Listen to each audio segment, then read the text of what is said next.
Soko zona posonga na makambo nyonso ya boyoma Kisangani.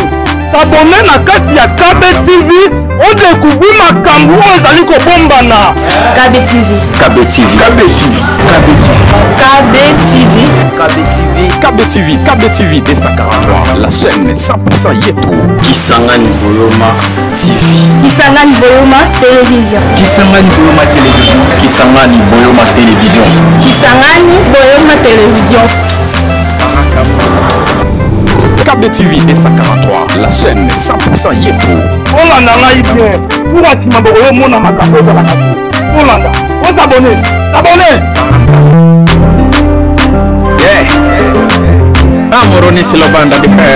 Madame, et messieurs, amis et frères et sœurs dans le Seigneur, shalom, shalom, shalom, shalom. Alors, on est encore aujourd'hui, on s'est retrouvé encore aujourd'hui pour votre émission L'heure de la vérité. J'espère que vous avez bien passé la journée, tout le monde. Alors, nous avons pris rendez-vous aujourd'hui. Nous devions vraiment passer dans notre émission L'heure de la vérité.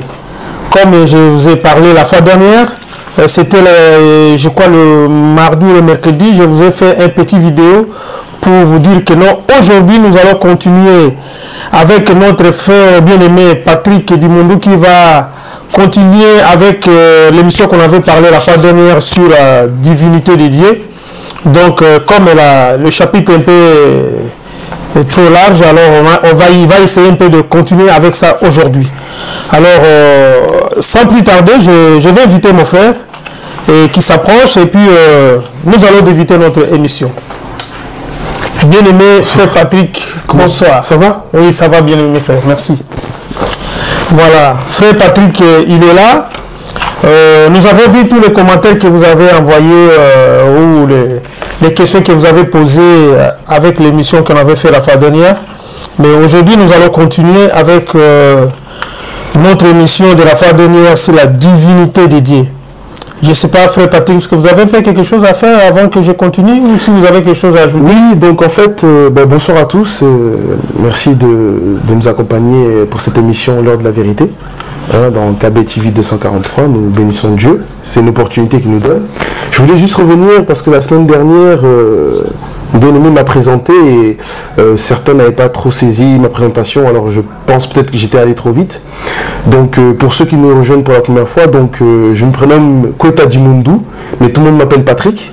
Donc ne soyez pas étonnés que mon bien-aimé m'appelle Patrick, c'est normal. Donc j'ai 38 ans, je suis marié, ça fait 8 ans que je suis marié, j'ai 3 enfants, une fille de 7 ans, une fille de 5 ans et la dernière qui va bientôt avoir 1 an.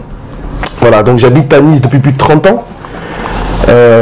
Et puis pour terminer, parce que cela m'a été aussi demandé, donc pour être clair, nous sommes dans l'émission L'heure de la vérité, donc je vais être clair. J'ai été dans une assemblée à Nice pendant 17 ans, j'ai travaillé avec un serviteur de Dieu qu'on appelle le pasteur Samuel et l'évangéliste Ebey pour ne nommer que, mais il y avait aussi l'ancien Alain que vous avez vu déjà dans une émission qui était là, le pasteur Clément et le frère Ludan, pour ne nommer que ces bien-aimés là, dont je salue au passage. Et donc aujourd'hui, en fait, après 17 ans de bon et loyal service, donc j'ai la pensée de Dieu qui m'a été donnée, c'est de quitter l'assemblée. Alors j'ai quitté en bon terme, bien sûr. Et aujourd'hui, je travaille avec le pasteur Freddy Kabongo, que vous avez vu aussi pendant une émission. Il est situé à Paris, comme il a dit, dans le 94, à Villeneuve-Saint-Georges. Dieu l'a permis de travailler dans cette ville, avoir une assemblée là-bas, de conduire des âmes. Et donc, je travaille avec lui. Nous sommes sur Nice. Aujourd'hui, à l'heure actuelle, nous sommes à la recherche d'une salle. Et c'est moi qui suis sur Nice, avec les âmes de Nice. Donc voilà un peu, pour être clair, pour que tout le monde sache un peu qui je suis. Et puis comme l'avait dit notre bien-aimé, un jour, peut-être on fera une émission où on rentrera plus dans les détails par rapport à ma vie. Quand cette émission aura lieu, j'essaierai d'être plus clair possible. Voilà, merci beaucoup. Voilà, avant que je commence un peu à intervenir par rapport à ce que vous avez dit, je me demande moins que faire, parce que tu sais, Dieu nous a dit avant toute chose et tout ce que nous allons faire, nous devons d'abord laisser tout entre ses mains. Alors si tu peux nous amener dans une petite prière avant de débuter Amen. Notre émission, parce qu'on va toujours commencer avec le Seigneur et nous finirons aussi avec lui. Si vous pouvez nous aider à en donner une gloire à Jésus. Prière. Seigneur, tu es un Dieu bon et un Dieu extraordinaire. Et je suis dans la joie que mon frère et moi, nous puissions élever ton saint nom. Ta parole nous dit que quoi que nous fassions, en œuvre, en parole, que tout se fasse au nom du Seigneur Jésus-Christ, en rendant par lui des actions de grâce à Dieu le Père. Seigneur, nous voulons ce soir, par cette émission, te rendre des actions de grâce, te rendre gloire. Parce que la gloire ne doit pas revenir à des hommes, mais à toi seul la gloire doit te revenir. Ce soir, que ton nom soit élevé et qu'il soit glorifié, afin que les hommes que nous sommes, les hommes qui nous regardent, les hommes et femmes qui nous regardent, nous puissions tous comprendre que toute la gloire doit te revenir. Merci encore une fois, Seigneur, pour ce temps que tu nous donnes. Seigneur, beaucoup auraient souhaité participer à ce moment-là. Certains sont dans les lits d'hôpitaux, d'autres sont dans des problèmes profonds, d'autres ont rejoint même le séjour des morts. Mais Père de gloire, tu nous as gardés afin que nous puissions faire cette émission-là. Nous te disons merci pour cela. À toi la gloire, la puissance, l'élévation. Au nom du Seigneur Jésus-Christ, nous t'avons ainsi prié. Amen. Amen. Amen. Merci beaucoup, frère, par rapport à ces morceaux de prière. Vraiment, nous sommes très contents. Amen. Nous allons débuter notre émission. Mon bien-aimé frère Patrick, j'ai attendu, vous avez fait une bref, vous avez expliqué un peu l'église où vous étiez, vous avez fait 17 ans avec le frère que vous avez cité les noms, ben, je ne sais pas. L'appel ou soit du fait de quitter cette église, c'est quoi? C'est Dieu qui vous a parlé? Comment Dieu parle? Tu as entendu, Dieu vous a parlé sur l'oreille de quitter cette église ou de quitter tes frères? Ou ça s'est passé comment? Qu'est-ce que vous avez reçu de Dieu pour quitter tes frères? Bah, écoutez, en fait, il y a un verset qui dit dans les Écritures, Dieu parle tantôt d'une manière, tantôt d'une autre, d'accord? Et le Seigneur, il peut parler par des visions, par une prophétie, il peut parler par des songes, il peut parler par une voix audible, il peut parler aussi par une conviction. Hein? Je pense que ça, ceux qui nous regardent le savent. Si vous voulez, moi, ça a été plus par des songes, ok, et par une conviction, qui a duré pendant quelques années, un peu plus de 2 ans. Et donc, c'était même pas dans mon esprit, hein, pour vous dire la vérité.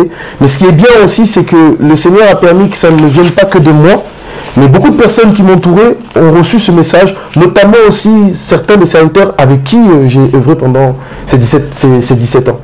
Et donc, c'est pour ça que tout à l'heure, j'ai voulu insister sur le fait qu'il y a eu une séparation, mais dans le Seigneur, il peut y avoir des séparations, mais Dieu n'aime pas la division. Ça reste des aînés dans la foi que je respecte énormément. Mais le Seigneur m'a juste conduit à travailler maintenant, je dirais, à prendre mon envol. Parce que j'étais un enfant de la maison pendant 17 ans. J'ai beaucoup appris. Et donc, voilà, ça s'est passé de cette manière-là. Donc, c'était pas compliqué à comprendre, mais ça s'est passé de cette manière-là. Donc, j'ai pas eu une voix audible. Certains l'ont eu, d'autres ont eu des visions. Moi, c'était plutôt dans les songes et dans une ferme conviction. Et ça s'est répété plusieurs fois à travers des personnes à qui je n'avais jamais parlé de ce que le Seigneur m'a mis à cœur, à travers des serviteurs de Dieu, des servantes de Dieu. Et voilà pourquoi j'en suis là aujourd'hui. Voilà. Voilà, vous avez entendu, le frère essaie de bien expliquer. Alors, pour les autres, n'interprétez pas, ne dites pas n'importe comment, parce que le frère, il sait ce qu'il est en train de faire. Parce qu'il a écouté la voix de Dieu. Il l'a écouté par les songes. Même, ce n'était pas même par lui. Il y a même d'autres gens qui ont écouté le message que le Seigneur a dit par rapport à lui. Alors, étant que nous sommes des enfants de Dieu, si quelque chose arrive comme ça, nous devons toujours glorifier le Seigneur. Il ne faut pas interpréter, commencer à dire des choses. Laissez la volonté de Dieu faire comme il veut. Parce que, vous savez, nous, on est des hommes, mais on sait comment ça se passe dans le milieu. Mais que la gloire de Dieu soit rendue à ces problèmes. Donc, que Dieu te bénisse, frère, pour le chemin que tu as pris. Et que Dieu aussi te... Je sais que ce Dieu-là, il est miséricordieux. Comme tu nous as dit tout à l'heure que là, vous êtes en train de chercher une salle. J'espère bien que le Seigneur il va réaliser toutes choses. Et bien sûr, on va arriver aussi dans la salle. Un jour, si vous allez trouver la salle, on viendra faire des émissions. On viendra aussi assister dans le kit. C'est une bonne chose. Que Dieu te bénisse de ces côtés-là. Voilà, frère, nous allons aller un peu plus rapide parce que La fois dernière, nous avons parlé de la divinité de Dieu, nous avons parlé beaucoup de choses, on avait posé des questions que les frères ont données, et vous avez donné la définition de la divinité, on a posé des questions, pourquoi on appelle Jésus-Christ le Fils de Dieu, pourquoi on appelle Jésus le Fils de l'homme, pourquoi Jésus sur la croix a dit Père, Père, pourquoi tu m'as-tu abandonné? Tant de questions qu'on avait posées la fois dernière. Mais on n'avait pas fini beaucoup, on n'avait pas vraiment fini parce qu'il y avait encore beaucoup de choses à dire, mais comme l'État nous était parti, donc on ne pouvait rien faire. Voilà, il y a aussi des questions que les frères m'ont envoyées de vous transmettre parce qu'ils ont dit que pour la deuxième partie que vous avez fait, vous n'avez vraiment pas beaucoup assisté à approfondir tes pensées parce qu'ils ont vu que vous étiez parti trop vite. Bon, les frères ont dit, mais c'était déjà dans tes pensées aussi que non, aujourd'hui quand nous allons reprendre l'émission en question, vous allez reprendre par rapport à ce que vous avez fait, que les gens n'ont pas compris, et vous allez essayer un peu de ramasser, faire un peu le toilettage, beaucoup de choses que tu n'avais pas fait, ou des versets bibliques que vous allez compléter par là. Et c'est pourquoi, avant d'aller dans d'autres choses, mais moi, je te laisse d'abord d'approfondir d'abord tout ce qu'on avait laissé la fois dernière, afin que le peuple de Dieu qui n'ont pas bien suivi, et puis qu'ils essaient un peu d'en profiter en ce moment. Vous avez la parole. Ok, ben merci beaucoup. Donc, je vais essayer de revenir. Donc, rapidement, on a présenté la divinité de Jésus. On a dit que, par définition, quand on parle de la divinité de Jésus, on veut expliquer la nature divine de Christ, qui n'est pas des communs des mortels, en fait. Et donc, quand on parle de sa nature divine, donc on veut mettre Jésus dans le rang de Dieu. Donc, c'est pour ça qu'on parle de la divinité de Jésus. Donc, j'avais pris 1 Jean chapitre 5, verset 20. On avait essayé d'expliquer. Je vais essayer de prendre d'autres versets, de les expliquer, d'être le plus clair possible, comme on avait dit, parce que quand on prend les Écritures, il faut toujours être le plus clair possible, parce que interpréter les Écritures, ce n'est pas donné à tout le monde. C'est pour cela qu'au passage, j'aimerais dire aux enfants de Dieu, si vous êtes dans une assemblée où vous avez des serviteurs de Dieu, des ministres de la parole, interprétez les Écritures. Parce que interpréter les Écritures, ça donne la vie. Attachez-vous à eux, attachez-vous à cette parole-là qu'ils vous transmettent, parce qu'ils sont en train de vous donner une lumière, et cette lumière-là, c'est celle-là qui vous permettra qui vous permet justement d'avoir la vie éternelle. C'est très important. L'interprétation de la parole est capitale. Alors, je vais prendre quelques versets. L'occasion m'est donnée. On va aller dans le livre de Ésaïe. Allons-y dans le livre de Ésaïe. Ésaïe chapitre 9, verset 5. Donc je vais faire la lecture. C'est un verset, je pense qu'il va beaucoup nous aider. Toujours dans cette pensée-là, la divinité de Jésus. Donc Jésus-Christ est Dieu. Vous avez bien compris que je défends cette position-là, mais avec des versets à l'appui. Alors, il est dit dans Ésaïe chapitre 9, verset 5. Il est dit ceci. Car un enfant nous est né, un fils nous est donné, et la domination reposera sur son épaule. On l'appellera admirable, conseiller, Dieu puissant, Père éternel, prince de la paix. Alors, le verset, vous voyez, il débute et il nous est dit, un enfant nous est né, un fils nous est donné. Comprenez que quand on dit un enfant nous est né, c'est-à-dire que c'est la partie homme de Jésus-Christ. Parce que Jésus était parfaitement homme et parfaitement Dieu, comme beaucoup de prédicateurs ont l'habitude de dire, ou des hommes, des ministres de la parole, je suis d'accord avec eux. Et de son côté homme, on dit un enfant est né. Mais maintenant, son côté spirituel, on dit un fils nous est donné. On comprend que, comme je l'avais dit la semaine dernière, le fils, c'est celui qui a été envoyé. Parce que le fils, c'est envoyé. Et là, quand vous lisez la suite du verset, ce qui est particulier, c'est qu'on commence par dire un enfant nous est né, un fils nous est donné, et tout à coup on dit et la domination reposera sur son épaule. On l'appellera admirable, conseiller, Dieu puissant, Père éternel, prince de la paix.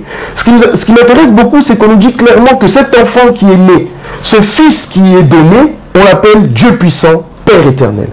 Comment peut-on dire d'un enfant qu'il est Dieu puissant? Comment peut-on dire d'un enfant, comme il l'est présenté, qu'il est le Père éternel? Donc nous comprenons que cet enfant qui est né n'était pas un enfant comme les autres. Là, c'est Ésaïe qui prophétisait sur la venue de Christ. Nous comprenons que cet homme qui est venu sur terre, en réalité, il est Dieu. Donc je reviens à dire ce que j'ai dit la semaine dernière. Quand Dieu, l'Éternel, le Dieu Tout-Puissant, vient sur terre, il prend la forme d'un homme et on l'appelle fils. Mais il a toujours les qualités de Dieu. Donc vous comprenez pourquoi dans ce verset on parle d'un enfant, on parle d'un fils et on dit que c'est le Dieu Tout-Puissant. le Père éternel. Donc nous comprenons que Christ est le Dieu Tout-Puissant, que Christ est le Père éternel. Pour appuyer ce que je dis, toujours dans Ésaïe, parce que Ésaïe a beaucoup annoncé la venue de Christ, on va dans Ésaïe chapitre 7, le verset 14. Donc là, nous étions dans Ésaïe 9, verset 5. Et là, nous allons dans Ésaïe 7, verset 14. Je fais la lecture. C'est pourquoi le Seigneur lui-même vous donnera un signe. Voici, la jeune fille deviendra enceinte et elle enfantera un fils. Et elle lui donnera le nom d'Emmanuel. Vous voyez, là, on est en train de parler d'une jeune fille. Dans d'autres versions, il y a marqué la Vierge deviendra enceinte. Et l'enfant qu'elle va mettre au monde, on l'appellera Emmanuel. Emmanuel veut dire Dieu est parmi nous. Dieu est avec nous. Mais nous comprenons que là, Ésaïe était en train de prophétiser sur Marie. Nous connaissons tous Marie. Marie a eu un enfant par la vertu du Saint-Esprit. Et on a dit que cet enfant, on l'appellera Emmanuel. Mais le nom qu'on lui a donné veut dire Dieu est parmi nous. Donc, vous voyez que je suis toujours en train d'appuyer le fait que Jésus n'était pas un homme comme les autres, mais c'était un homme, en fait, quand il vient sur terre, c'est Dieu qui est sur terre.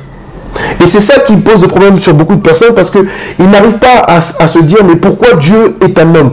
Comme je l'ai dit la semaine dernière, parce que prenant la forme d'un homme, se constituant un corps, Dieu peut accomplir la mission pour sauver l'homme. Mais s'il reste dans sa dimension de Dieu, éternel, invisible, intouchable, comme ça il ne peut pas le faire. Donc vous voyez, les deux versets appuient le fait que Jésus n'est pas un homme comme les autres, n'était pas un simple homme, c'était Dieu sur terre. Donc si vous me le permettez, comme le bien-aimé aussi l'a dit, j'ai encore deux versets à vous donner, toujours pour appuyer cette pensée-là. À moins que mon bien-aimé veut me ramener sur une question, mais sinon je peux avancer. Non, non frère, je vous laisse le temps vraiment de développer ton sujet, parce que la fois dernière, on n'avait pas eu vraiment beaucoup de temps, parce que je vous ai posé beaucoup de questions, mais vous n'avez pas eu le temps vraiment de finir tes pensées. Alors moi, on vous laisse un peu le temps de merci beaucoup. Que Dieu vous bénisse. Donc, on va prendre un autre verset. Dans ce verset-là que je vais prendre, alors c'est l'un des premiers versets qui m'a fait comprendre que Jésus n'était pas n'importe qui, n'était pas simplement un homme comme vous et moi, mais c'était un Dieu le Dieu que nous prions sur terre. Si nous prenons Philippiens chapitre 2, verset 6.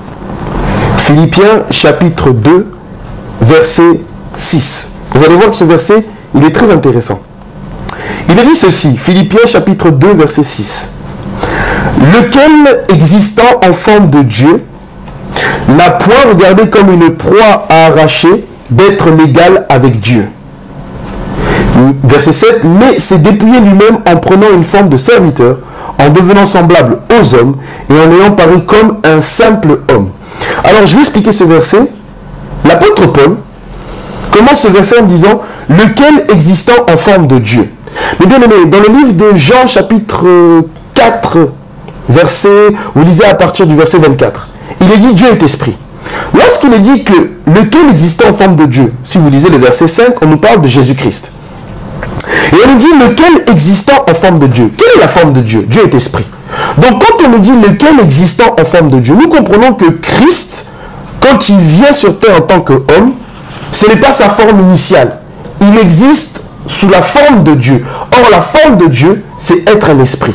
Donc nous comprenons déjà dès le début de ce verset que l'apôtre Paul voulait nous faire comprendre que Jésus est un esprit, mais qui est venu sur terre dans un corps. D'accord?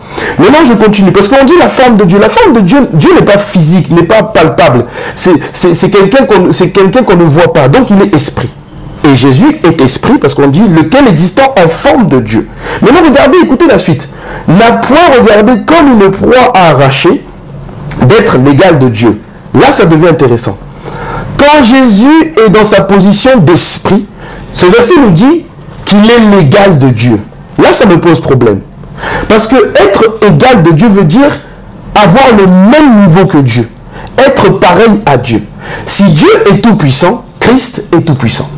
Si Dieu est celui qui a tout créé, Christ a tout créé. Parce qu'on a dit existant en forme de Dieu. Il n'a pas regardé comme étant l'égal de Dieu. Mais bien aimé, j'ai un verset qui me vient à l'esprit. Vous le noterez. Ésaïe 42, verset 8. Là-bas, il est dit, l'Éternel dit ceci, je suis l'Éternel, tel est mon nom. Je ne partage pas ma gloire avec un autre. Dieu ne partage pas sa gloire avec quelqu'un d'autre. Mais comment l'apôtre Paul, dans ce passage, peut se permettre de nous dire que Christ est l'égal de Dieu, alors que l'Éternel, notre Dieu, ne partage pas sa gloire avec un autre? C'est-à-dire que si Dieu a un égal, si Dieu a quelqu'un qui est au même niveau que lui, au niveau de sa puissance, ou de son invisibilité, ou au niveau de son éternité, mais bien aimé, il faut que nous arrêtons de prier. Pourquoi? Parce que cela voudrait dire que notre Dieu a quelqu'un qui est aussi puissant que lui, alors que toutes les Écritures nous montrent que Dieu est le Tout-Puissant. Alors, qu'est-ce que l'apôtre Paul a envie de nous dire? C'est là où nous comprenons que dans la révélation, lorsque l'apôtre Paul dit que Christ est l'égal de Dieu, que Christ n'a pas regardé comme une proie arrachée d'être l'égal de Dieu, l'apôtre Paul veut simplement nous dire que Christ, c'est Dieu lui-même, parce que Dieu n'a pas d'égal. Dieu ne peut pas avoir un alter ego, c'est-à-dire quelqu'un qui peut s'opposer à lui, parce que si Dieu a quelqu'un qui lui est égal, ça veut dire que Dieu peut trouver quelqu'un qui va s'opposer à lui, front contre front, les yeux dans les yeux. Ça n'existe pas. Donc l'apôtre Paul veut nous faire simplement comprendre que être l'égal de Dieu, c'est être Dieu lui-même. Donc Christ, sous sa forme de Dieu, c'est Dieu. Mais maintenant, si vous lisez le verset 7, il nous est dit, il s'est dépouillé lui-même. Donc Jésus étant Dieu, il a décidé de se dépouiller de quoi? De se dépouiller de son éternité, de se dépouiller de son immortalité, de se dépouiller de son invisibilité pour prendre un corps. C'est pour ça qu'au verset 7, il est dit, il est devenu semblable aux hommes. Vous voyez? Donc il a quitté son éternité, lui qui était Dieu, pour devenir semblable aux hommes. Or, quelqu'un qui devient semblable aux hommes, ça veut dire quoi? Il quitte son immortalité pour devenir mortel. Or, étant mortel, alors il peut mourir pour l'humanité. Mais étant immortel, il n'a pas cette possibilité-là. Vous voyez? C'est ça le rôle que notre Seigneur s'est donné. Quand il est Dieu, il ne peut pas faire certaines choses. Mais quand il prend la forme d'un homme, là il peut aller vers l'homme, et là on peut maltraiter Jésus, là on peut lui cracher dessus, parce que quand il est dans son éternité, qui peut toucher Dieu? Personne. Mais étant un homme, on peut lui cracher dessus, on peut le maltraiter, parce que la mission c'était quoi? Mourir pour l'humanité, afin que le péché adamique ne soit plus. Donc là je pense que c'est vraiment inversé. C'est pour ça que je vous disais la dernière fois, les Écritures ne se comprennent pas en français, ni en anglais, ni en espagnol. Moi, je viens d'un pays, Congo-Kinshasa, ni en lingala. Ça se comprend selon la pensée de notre Dieu. Parce que sinon, si on lit de façon intellectuelle être l'égal de Dieu, on va se dire, ah, donc, en esprit, Jésus et Dieu sont égaux. Non, il n'y a pas deux personnes en esprit, il n'y en a qu'un seul. Parce que sinon, dire que Dieu a un égal, ça contredit toutes les Écritures.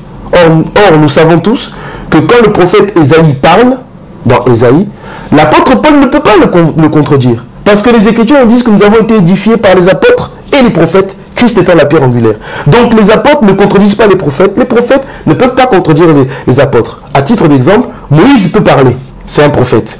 Paul ne peut pas le contredire, c'est un apôtre. Impossible.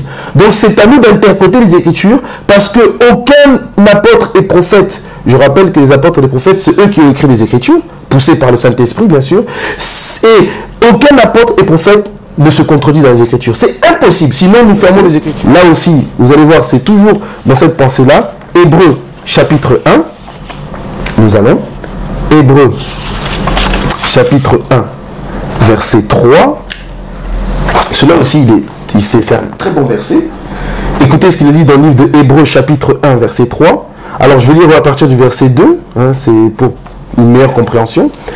Dieu, dans ces derniers temps, nous a parlé par le Fils, qu'il a établi héritier de toutes choses, par lequel il a aussi créé le monde. Le verset 3 qui nous intéresse, et qui étant le reflet de sa gloire et l'empreinte de sa personne, et soutenant toutes choses par sa parole puissante, a fait la purification des péchés, et s'est assis à la droite de la majesté divine dans les lieux très hauts. Là, j'aimerais prendre une phrase. Dans le verset 3 de Hébreux chapitre 1, il est dit que Jésus est l'empreinte de sa personne. Mais bien aimé, prenez l'histoire dans la Bible de Jacob et Ésaü. Ésaü, oui. Son grand frère c'était Ésaü, il est sorti en premier, et Jacob en deuxième. Ces deux enfants n'avaient pas la même empreinte. Pourtant, c'est des jumeaux. Si vous regardez souvent, certains regardent des enquêtes policières, j'aime bien regarder ce genre d'émissions-là, souvent, pour confondre un criminel, ils cherchent des empreintes. Parce que chaque personne a sa propre empreinte. Une personne ne peut pas avoir la même empreinte qu'une autre personne. Et c'est comme ça qu'on peut confondre, qu'on peut découvrir que telle personne a fait tel crime, parce qu'on a trouvé ses empreintes. Qu'est-ce Qu'est-ce que j'ai envie de dire par là? Si Jésus est l'empreinte de Dieu, du moins si Jésus était l'empreinte de Dieu sur terre, or Jésus ne peut pas avoir l'empreinte, ne peut pas être l'empreinte de Dieu s'il n'est pas Dieu. Parce que deux personnes ne peuvent pas avoir la même empreinte. Donc ça veut dire que quand Christ était sur terre, il était l'empreinte de Dieu qui est invisible. Donc il représentait Dieu sur terre, parce qu'il était son empreinte. La question c'est quelle était l'empreinte que Jésus a laissée de Dieu sur... Du moins, quelle était l'empreinte que Dieu homme a laissée alors qu'il est Dieu, parce que lui il est le Dieu invisible. C'est que Jésus était un homme saint. La sainteté de Jésus fait de lui Dieu sur terre. C'est ça l'empreinte que Christ a laissée. Parce que pour que Christ accomplisse l'œuvre de la croix, il fallait que ce soit un homme qui n'ait jamais péché, ni dans ses pensées, ni dans ses paroles, ni dans ses actes. Or, il n'y a que Dieu qui peut ne pas pécher. Aucun être humain sur terre ne peut se vanter et dire « moi je n'ai jamais péché ». D'ailleurs, le fait de dire ça, c'est un péché. Parce que tout être humain pêche. Les Écritures disent qu'il n'y a pas un juste, même pas un seul sur terre. Le seul homme qui a été juste, c'est Jésus. Or, comment un homme peut-il être juste? C'est ça l'empreinte de Dieu sur terre. C'est que Dieu, homme, était un homme pur, qui n'avait jamais péché, jamais commis un acte répréhensible, jamais commis une fraude. Et c'est ça l'empreinte que Christ a laissée sur terre.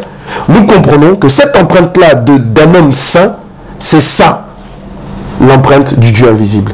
C'est là où nous comprenons que Dieu est le Dieu invisible, mais il était aussi le Dieu visible à travers le corps qui s'est formé. Voilà un peu tous ces versets-là que j'aimerais beaucoup que vous puissiez lire en aparté, parce que parler c'est très bien, mais lisez de vous-même. Il y a encore d'autres versets, mais je pense que là on en a donné assez, et vous verrez que vous allez comprendre que c'est vrai que dans les Écritures on dit le Fils de Dieu, Dieu lui-même, le Fils de l'homme, mais c'est juste, j'insiste sur l'interprétation des Écritures qui doit être claire, parce que je suis convaincu d'une chose: tout homme qui a le Saint-Esprit, toute femme qui a le Saint-Esprit, la parole de Dieu peut lui être révélée. Mais seulement, je suis convaincu d'une chose, que si Dieu a pris des hommes, des ministres de la parole, et qu'il les a mis à part, c'est parce qu'à ces hommes-là, il leur a donné la capacité d'aller à un certain niveau pour nous ramener l'explication de la parole, afin que la lumière nous soit donnée. Donc ces hommes-là, j'insiste, l'interprétation qu'ils ont nous permet de comprendre ces écritures-là, qui sont un mystère en fait.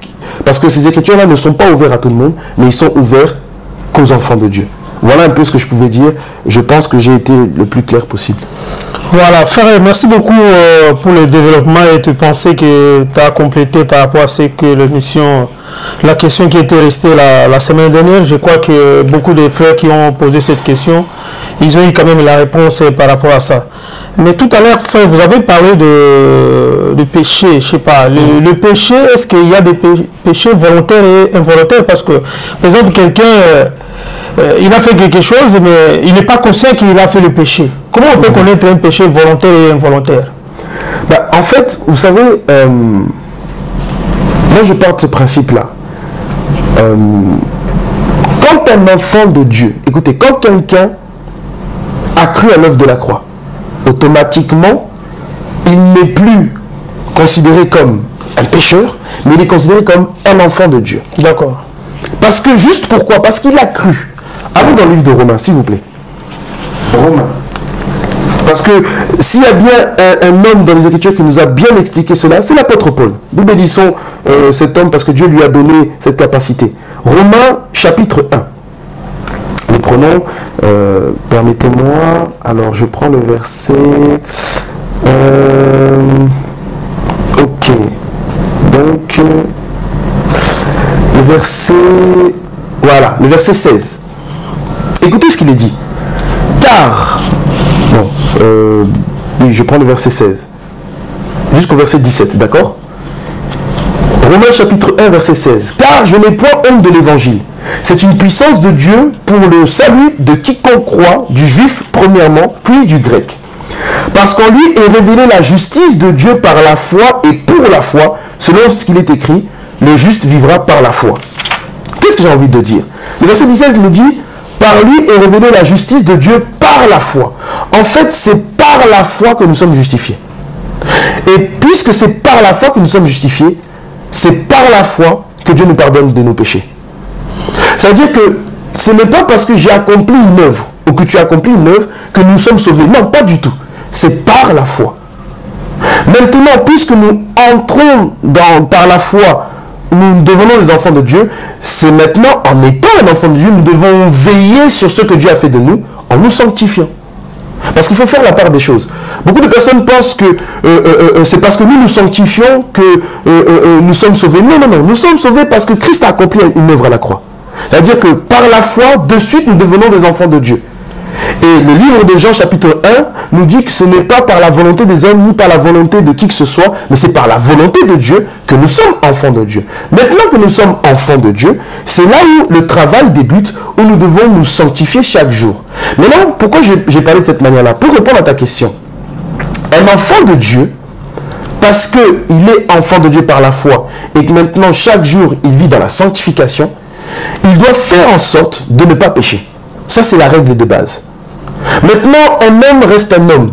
Et ça, c'est pour cela que Dieu nous a mis en place aussi ce qu'on appelle le pardon. Parce qu'un homme est un homme, s'il pêche volontairement, il faut qu'il demande pardon à Dieu.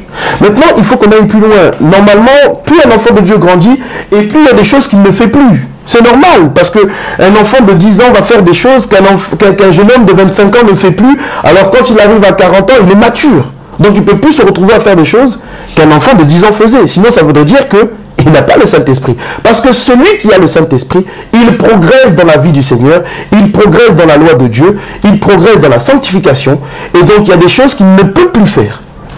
Donc, quand je veux dire pécher volontairement, ça veut dire qu'il peut arriver que quelqu'un se met subitement en colère, que quelqu'un dérape, il y a le pardon qui est là.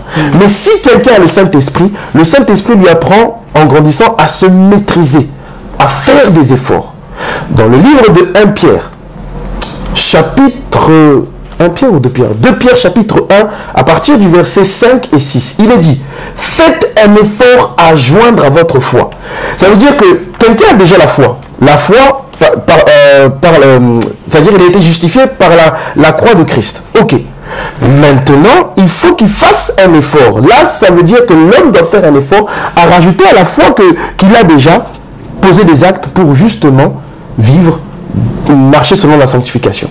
Voilà. Donc c'est très important. Maintenant, je peux dire aussi, tu as raison, volontairement, involontairement, quelqu'un peut aussi faire quelque chose que Dieu n'apprécie pas. Parce que je connais un verset, David dit, Dieu pardonne-moi même ce que j'ignore. Il y a des choses qu'on peut faire, mon frère. On est des hommes. C'est pour cela que moi je dis souvent aux enfants de Dieu, dès que vous avez l'occasion de demander pardon à Dieu, n'hésitez pas. Parce que Dieu est miséricorde. Parce que nous ne savons pas. Avec la pensée, vous savez, je peux parler avec un bien-aimé, je peux parler avec une soeur. Je dis une phrase qui est extrêmement blessante. La soeur est blessée et effectivement le frère est blessé et j'ai mal agi. Mais moi je ne m'en rends pas compte. Imaginons que la personne ne vienne pas vraiment pour me le dire. Moi, je sais que comme j'ai l'occasion, dès que je me retrouve dans ma maison, dès que je me retrouve dans mon intimité avec Dieu, je demande pardon à Dieu, Dieu me pardonne. Mais ça, là, je suis dans le fait que quelqu'un peut faire une chose involontairement. Mais quand on parle de volontairement, volontairement veut dire que j'ai fait sciemment la chose. Non, si j'ai le Saint-Esprit, Dieu me fait grandir. Ce que je faisais aujourd'hui, je ne peux plus le faire demain. Et j'évolue de cette manière-là. Il y a des choses qu'un nouveau converti n'arrive pas à se retenir. Mais avec le temps, dans sa marche avec le Seigneur, avec les enseignements du Seigneur, avec beaucoup de prières, il grandit et il y a des choses qu'il ne va plus jamais faire. C'est tout à fait normal. Voilà ce que tu m'as posé. Vraiment, merci frère. Tes réponses sont claires. Je crois que mes frères et ceux qui me suivent aussi à ce moment, je crois que vous avez suivi aussi la réponse de notre frère et vous êtes convaincus par rapport à tout ce qu'il a donné. Frère, nous allons, parce que là nous courons vite après le temps, parce que là, j'ai une question, il y a un frère qui m'a posé cette question, il a dit, frère, moi j'attends cette réponse impatiemment parce que j'ai besoin de savoir. Parce que je vais te dire un peu le pensée de notre frère qui a envoyé la question. Le frère nous a dit ceci. Si nous lisons dans le livre de 1 Timothée 2, le verset 5, la Bible nous dit, il y a un seul Dieu, il y a un seul médiateur, Jésus-Christ, homme. Notre frère qui a posé la question, il a même l'avis que Jésus-Christ est Dieu. Lui, il croit en ça. Il croit en ça que Jésus-Christ est Dieu. Mais là, il n'y a pas un problème pour ça. Donc pour lui, il est sincère que non, Jésus-Christ est Dieu. Mais l'humanité de Jésus, on ne peut pas aussi le nier. Ça, si les gens qui nient, bon, eux-mêmes ils savent pourquoi ils nient l'humanité de Jésus-Christ. Mais sinon, personne ne peut le nier. Maintenant, je vous rentre maintenant dans la question que notre frère nous a posé la question. Il m'a dit, tu diras à frère Patrick, j'ai une question à lui poser et puis moi je vais suivre ça patiemment parce que j'ai besoin de savoir. La question sera celle-ci. Est-ce que toute la confession religieuse qui existe ici dans le monde, est-ce qu'il y a des gens qui croient en Jésus est Dieu? Il y en a d'autres qui ne croient pas que Jésus-Christ n'est pas Dieu. Il est juste fils de Dieu. Et il y a d'autres qui croient seulement qu'il est un homme. Il y en a d'autres qui ne croient même pas que Jésus-Christ est Dieu. Alors, tous ceux qui ne croient pas que Jésus-Christ est Dieu n'iront pas au ciel ou dans le paradis du Seigneur. Même ceux qui ont accepté Jésus-Christ comme étant Seigneur et Sauveur, est-ce que le fait qu'ils ne lui attribuent pas la divinité, ils sont exclus du paradis? Voilà la question de notre frère. Ok, ben, c'est une très bonne question parce qu'aujourd'hui on voit qu'on a... je tiens à préciser que les religions, ce n'est pas Dieu qui les a créées. Et puis, je te coupe pas la parole, il m'a dit de saluer notre frère bien-aimé Patrick, nous l'aimons et puis nous le soutenons aussi. Ok, que Dieu le bénisse. Alors, merci beaucoup pour les encouragements. J'aimerais préciser que toutes les religions, ce n'est pas Dieu qui les a créées. Ce sont nous les hommes. Parce que par moments, l'homme se croit plus intelligent que Dieu. Si vous regardez Genèse chapitre 11, vous allez voir là-bas, on parle d'une histoire, la tour de Babel. La tour de Babel, c'est l'image des religions. Ce sont les hommes qui ont décidé de faire des religions. C'est-à-dire qu'aujourd'hui, vous voyez, on parle des protestants, des évangélistes, du catholicisme, de l'islam, du bouddhisme, des assemblées, des pentecôtistes, de l'évangile éternel, des brahmanistes. Tout ça, c'est les hommes qui l'ont créé. Parce que Dieu, si quelqu'un a la foi en Jésus-Christ, c'est un enfant de Dieu. C'est pour cela que moi-même, quand on me pose la question, je dis, moi je suis un enfant de Dieu. Maintenant, dans le monde, il faut des dénominations. Je suis un enfant de Dieu. Pourquoi je te dis cela? Maintenant, qu'est-ce que nous confessons? Nous disons ceci. Actes chapitre 4. Parce que vous comprendrez avec moi que dans les Écritures, on ne parle pas de toutes ces religions. C'est les hommes qui ont créé ces choses-là. Je ne suis pas en train de jeter la pierre sur les hommes, mais c'est une réalité.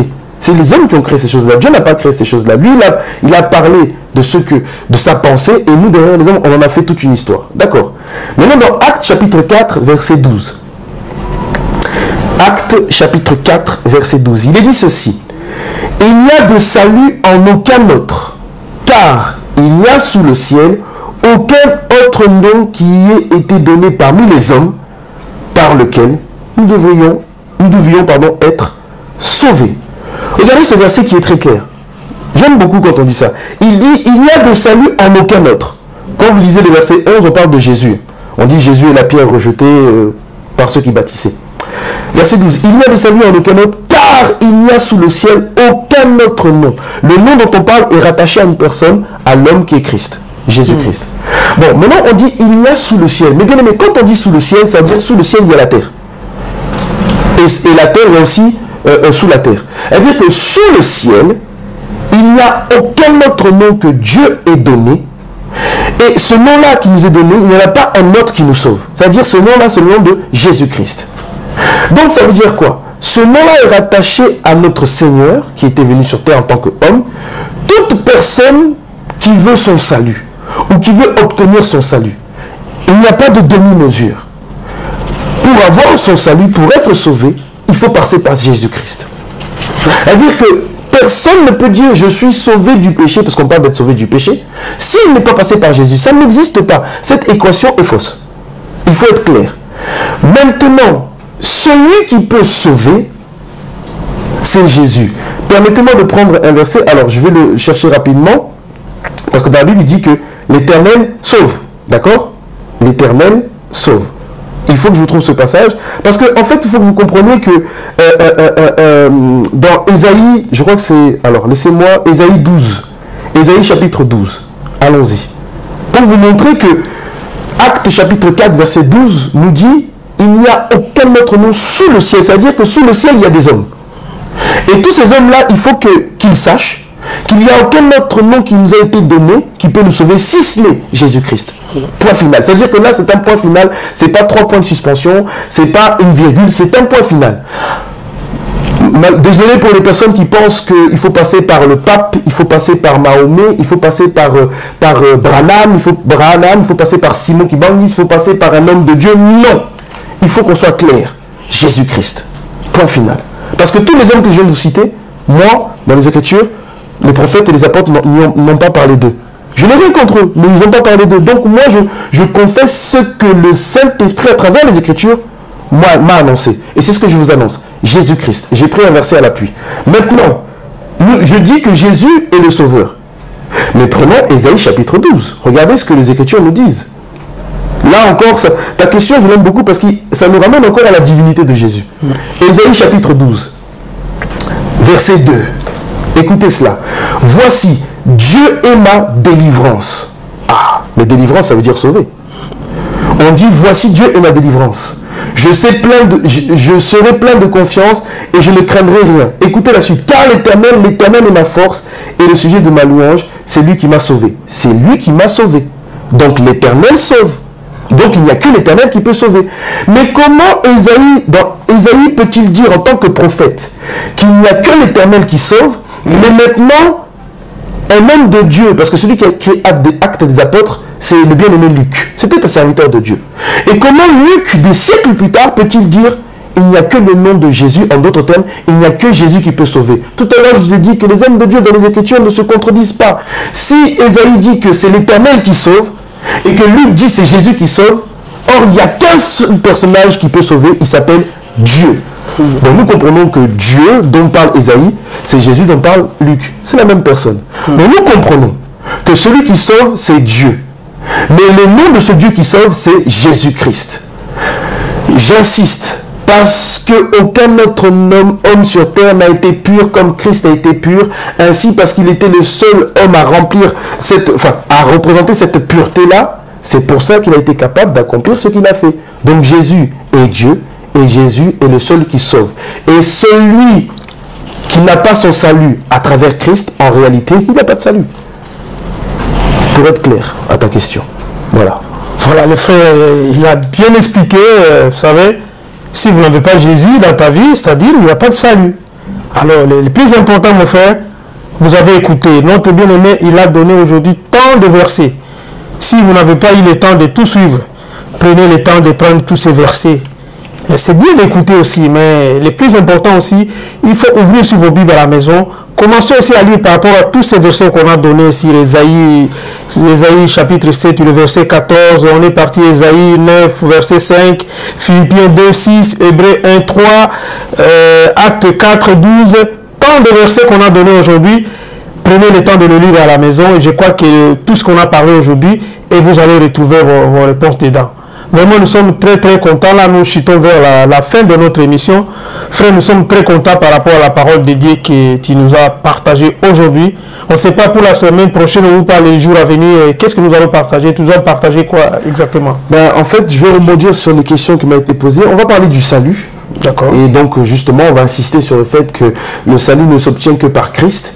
On va essayer de bien expliquer que ceux qui nous sauvent, ce ne sont pas nos œuvres, mais c'est l'œuvre que Christ a accomplie. Donc par là, on va essayer de toucher à ce qu'on appelle l'ancienne alliance pour expliquer bon nombre de choses. Et ensuite, on va aller dans la nouvelle alliance. Et c'est là que nous allons comprendre que le salut, donc l'action d'être sauvé, ne se trouve qu'en Jésus-Christ. Voilà. Voilà, merci beaucoup frère. Les internautes et les amis de la chaîne télévision KBTV 243, franchement, je vous demande vraiment de vous abonner. Pour s'abonner dans notre chaîne, c'est gratuitement, tu ne payes pas, c'est plus facile. Tu vas juste sur YouTube, tu tapes juste KBTV 243 et tu vas voir le logo, le KBTV 243, ça va s'afficher. Dès que tu cliques, il y a juste une petite rectangle en rouge. Vous allez voir, c'est écrit abonner. Quand tu cliques juste dedans, tu vas voir, ça va changer de couleur. Tu t'abonnes. En dehors de t'abonner, ayez l'habitude aussi d'aimer nos vidéos, de partager. Il ne faut pas garder pour toi. C'est le message de Dieu. Tout ce que nous sommes tentés de faire ici, ce n'est pas pour nous. quand toi tu as écouté, essaie aussi de partager avec les autres. Ne soyez pas égoïste par rapport à la parole de Dieu. Tu as écouté, déjà là, tout le monde, déjà il a tout, avec tous ces réseaux sociaux, Android, et tout le monde il a tous ses téléphones. Essaie de partager tous ces messages à vos proches, à vos familles, à vos connaissances. Tu vois, tu partages, ça dit partager, laquer, c'est la même chose. Tout ça, c'est pour nous soutenir et nous allons vous remercier aussi dans le nom de notre Seigneur Jésus-Christ. Frère Patrick, nous sommes presque à la fin de notre émission d'aujourd'hui. Qu'est-ce que je vais dire? Nous allons remercier d'abord tous nos frères et sœurs qui nous soutiennent à travers cette émission depuis qu'on a commencé. Je remercie beaucoup notre ancien frère Alain. Je te remercie pour le soutien que tu nous soutiens par rapport à cette émission que nous partageons ensemble avec le frère. Nous remercions aussi Betty Ramos qui nous soutient aussi de loin à travers cette émission L'Heure de la Vérité. Merci beaucoup et nous remercions aussi notre frère Kiski Boliomi qui nous soutient aussi de loin à travers cette émission L'Heure de la Vérité. Voilà, nous sommes presque à la fin, frère. Je ne sais pas si vous avez quelque chose à ajouter par rapport à tout ce que nous avons parlé aujourd'hui, ou soit ici un moyen de faire juste une synthèse le plus vite possible de 10 secondes, et puis afin qu'on puisse finir notre émission. Écoutez, comme l'émission touche à sa fin, je bénis Dieu parce que c'était une bonne occasion pour moi de parler de ma foi, parce que quand je parle de Jésus, de la divinité de Jésus, c'est aussi ma foi que j'exprime. Et je pense qu'aussi c'est la foi de beaucoup que j'ai exprimée. J'espère que j'ai été le plus clair possible. En tout cas, que le Seigneur vous bénisse. Donc je vais insister, abonnez-vous à cette chaîne, à notre chaîne, KBTV 243, c'est important, likez. Nous voulons faire de notre mieux pour que les choses se transmettent dans de bonnes conditions. Vous savez, quand on est réunis comme ça, dans un studio tel qu'on est, dans un endroit, en fait, ça demande aussi des moyens. Et donc n'hésitez pas, moi j'ai pas honte de le dire, c'est pour l'œuvre de Dieu. Si vous voulez aider aussi notre bien-aimé, n'hésitez pas. Je pense qu'il y a des moyens pour se tourner vers lui, pour donner quelque chose. Là, je parle de pécunier, de l'argent. Parce qu'en réalité, nous, ce que nous voulons faire, c'est transmettre la parole de Dieu. Nous ne voulons pas dire tout n'importe quoi, mais nous voulons juste parler du Seigneur Jésus-Christ. Donc voilà, si vous pouvez le faire, c'est libre, hein, de toute façon, vous avez la possibilité de le faire. Vous voulez ou vous voulez pas, ça c'est vous qui voyez. Mais je pense que si vous êtes touché par le Seigneur, vous pourrez faire un geste. Que le Seigneur vous bénisse. Et je vous dis à la prochaine fois. Donc, ce que je peux rajouter avant de terminer, je vais essayer de faire en sorte vraiment faire en sorte que au moins 2 fois par mois, je puisse avoir cet entretien avec vous, discuter avec vous, être avec mon frère et qu'on partage les Écritures. Vraiment, je vais essayer de respecter ça, que toute la gloire revienne à notre Seigneur Jésus-Christ. Merci beaucoup. Comme Frère Patrick il a dit tout à l'heure, je crois pour les jours à venir, nous ne manquerons pas, nous allons vous donner les numéros de compte de notre chaîne télévision KBTV 243. Les gens qui sont touchés, qui ont la bonne volonté, qui veulent nous aider aussi, leur aide aussi, ça sera le bienvenu. La fois prochaine, nous allons mettre les numéros de compte. Si vous avez quelque chose, vous pouvez mettre dedans, afin que ça peut nous aider aussi dans les jours à venir. Tous ces matériels que nous utilisons, des fois, ça peut arriver, quelque chose tombe en panne, et alors on a une émission à faire, alors on est obligé d'avoir des moyens pour soutenir tout ça. Vraiment, nous remercions le Seigneur par rapport à tout ce qui s'est passé aujourd'hui. Nous sommes arrivés à la fin de notre émission. Frère Patrick, comme nous avons commencé avec le Seigneur, si tu peux finir aussi avec le Seigneur, mon chant de prière. Merci. Nous bénissons Dieu. Seigneur, merci. Ce temps de parole s'est bien passé. Nous bénissons ton nom. Nous espérons que ta parole a touché un cœur, des cœurs, afin que, Père de gloire, qu'il y ait un changement. Ta parole nous dit clairement que ne vous souvenez plus des événements passés, voici je vais faire de nouvelles choses. Je veux croire qu'à travers cette émission, tu as fait de nouvelles choses dans la vie de quelqu'un, ne serait-ce qu'une personne, Père de gloire. Parce que Seigneur, nous ne faisons pas ces genres d'émissions pour faire la démonstration d'une connaissance. Pas du tout, Père de gloire. Parce que c'est toi qui connais toutes choses. Mais c'est pour qu'une âme soit touchée, c'est pour qu'une âme obtienne son salut. Et le salut ne s'obtient qu'en Jésus-Christ. C'est toi, Père de gloire. Béni soit ton saint nom. Que la gloire te revienne, Éternel des armées. Je remets aussi mon frère Animas qui nous a reçus, Père de gloire, pour que cette émission L'Heure de la Vérité puisse apporter quelque chose. Je remercie aussi mon frère David qui était là, qui nous a filmé. Je bénis ton saint nom pour eux. Éternel des armées, souviens-toi du service qu'ils font pour toi. Gloire à ton Saint-Nom, éternel des armées, que toute la gloire ne revienne qu'à toi et à toi seul, dans le nom puissant et glorieux du Seigneur Jésus-Christ, toi l'ancien des jours, toi le premier et le dernier, celui qu'on appelle l'étoile brillante du matin. Nous t'avons ainsi prié au nom de Jésus-Christ. Amen. Amen. Voilà, nous sommes arrivés à la fin de notre émission. Je crois que vous avez reçu quelque chose de la part du Seigneur aujourd'hui. Que Dieu vous bénisse partout là où vous êtes. C'est lui qui était derrière le caméra et notre réalisateur, c'était David Alimas, et votre présentateur, c'était votre bien-aimé frère Philoté Alimas. Que Dieu vous bénisse. Et si Dieu ne rentre pas aujourd'hui, peut-être demain ou après-demain, nous allons encore se revoir à travers cette émission KB TV T143. J'insiste, abonnez-vous, partagez et likez. Allez, que Dieu vous bénisse. Bye bye. Sokoza na posonga na makambo nyonso ya boyoma kisangani. S'abonner na kati ya KB TV, on découvre makambo oyo ezali kobombana. KB TV. KB TV. KB TV. KB TV. KB TV. KB TV. KB TV T143. La chaîne 100% Yeto. Kisangani Boyoma TV. Kisangani Boyoma Télévision. Kisangani Boyoma Télévision. Kisangani Boyoma Télévision. Kisangani Boyoma Télévision. KB TV T143. La chaîne 100% Yeto. Olanda ngai bien. Pour asima boyo mona makambo ezala kati. Olanda, on s'abonner. S'abonner. Yeah. Amoroni Silobanda de